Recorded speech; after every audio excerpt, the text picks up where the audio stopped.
Hi guys, today we're doing a review on Arrow Season 4, Episode 11. Um, to be honest, I'm losing a lot of interest in Arrow because the storyline is getting a bit too messy and it's not really getting to the point. But nonetheless, I'm doing a review on this week's episode and I hope you guys will like it.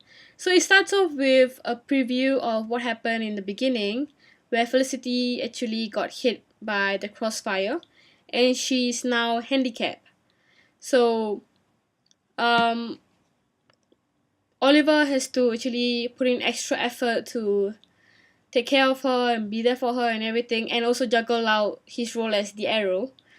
Um, in the meanwhile, John and Leela actually go out for a date night and everything, and then an August agent comes up to Leela and says that you gotta help me out and stuff like that, and then he gets shot and he gets dragged away. Only later to be found that he was brutally tortured and his eye is out of his sockets. Literally, the eye is no longer in there. There's only one eye that's out, so pretty much they need his eye for something, which will obviously turn out for like the remaining episode. And then John is pretty much warming up to his brother Andy, who is now like locked up in the basement of the Arrow's hideout. He gets some cheeseburgers and everything, and then we get a backstory of Andy and John being in the army, and that Andy's pretty much a really badass person who just does what he wants, and he does like really well in it.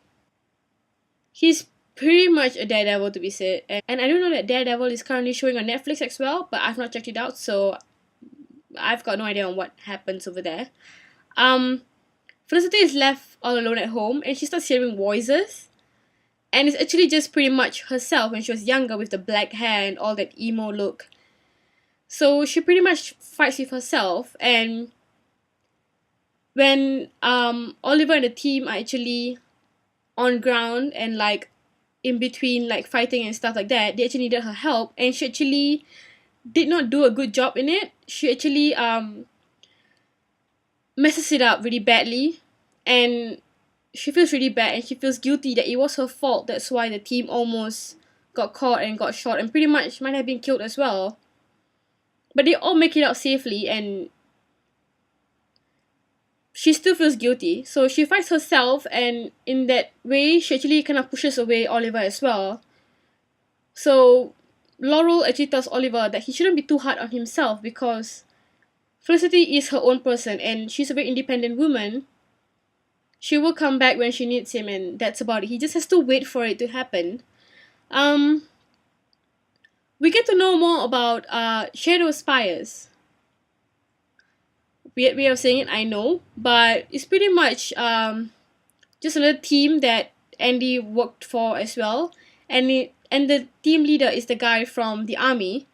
So he's actually the guy who took out Chang's eye, and he used it to come into August and pretty much tried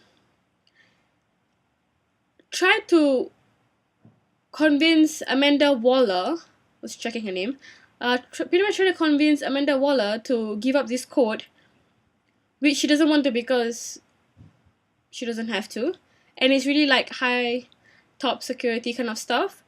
And after 20 minutes, he was like, if you don't give me the passcode, and then I'm gonna kill someone.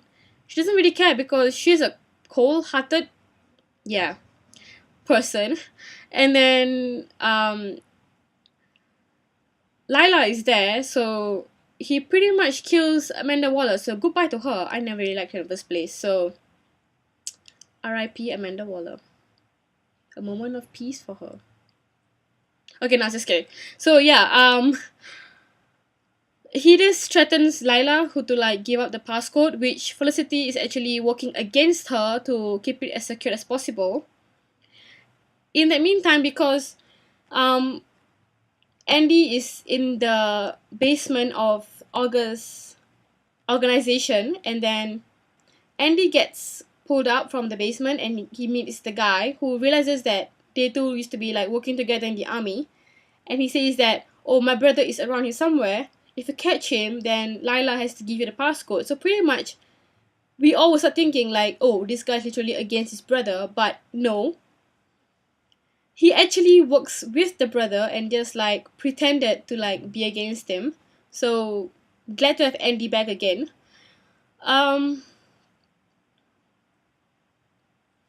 in the end, Andy is actually brought back home to John and Lila, and he meets his little niece, who he comments saying that her eyes are just like his mother's. So it's a really nice family moment over there. Felicity conquers her alter ego and shows Oliver the old her before burning the photo and just burying her past. Um, Oliver now thinks back that what happened to Felicity could be because he altered the timeline, because Barry in the previous episode actually went back through time. Like, that's what Barry Allen does. He is the Flash. So if you guys do not check out the Flash, please do check them out because they do have a lot of crossover episodes, and you might get a bit lost if you don't watch both of them at the same time.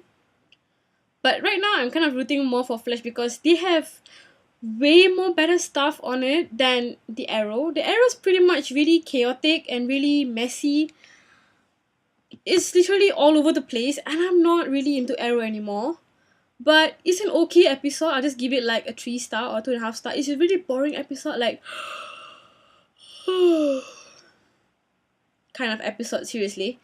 And if you guys like Arrow, go ahead and watch it. I'll be still watching it, but I'm not really like hyped up about it. I'm not really looking forward to next episode at all. I'm more into Supernatural and The Flash because they have more coverage and they have more depth and they have more substance. So, not to be biased or anything, but I do love my superheroes. So yeah, this is season 4, episode 11. If you guys do love it, just watch it wherever you can. Download, watch it online, look at reviews, read at the blogs and stuff like that.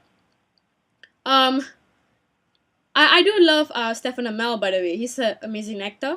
That's about it, I guess. So just like, subscribe, and thanks.